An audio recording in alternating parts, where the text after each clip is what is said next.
মারো জোরে মারো টান হেইয়ো। আয় আয়, তোরা কি করছিস? নিজেদের কান ধরে টানছিস কেন? ওমা, তুমি তো বললে কান খুলে শুনতে, তাই তো আমরা আমাদের কান টেনে খোলা ট্রাই করছি। ওরে আমার পোড়া কপাল, এই বোকা মাইয়াদের আমি কি করব গো, কি করব? ওরে বোকারা, আমি তোদের এই কান খোলা বলতে সেই খোলা বলিনি, বলেছি যে ভালোভাবে শুনতে। তা আগে বলবে নে? হ্যাঁ মা, বলো বলো, তুমি কি বলতে চাইছো? শোন, তোদের বিয়ের জন্য কালাচান কিংকং ঘটককে পাত্র দেখতে বলেছি।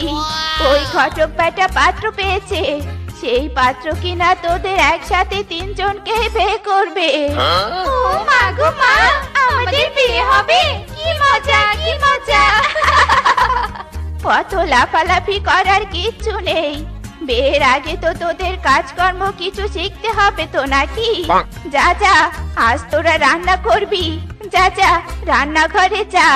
আরে মা, নো টেনশন, তোমার মেয়েরা কাজকর্ম পায় না নাকি? দেখো কেমন এক চুটকিতে রান্না করি আমরা।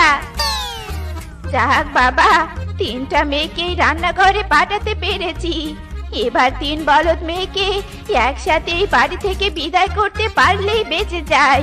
যাক, আমরা তিন বোন প্রথমে চুলা চালাতে সক্ষম হয়েছি, এবার রান্না করার পালা। শোন শোন শোন, তোরা মেয়েরা মাথায় এক বুদ্ধি হে। আচ্ছা, এত কষ্ট করে চাল ডাল আলাদা আলাদা পাত্রে রান্না করার কি দরকার?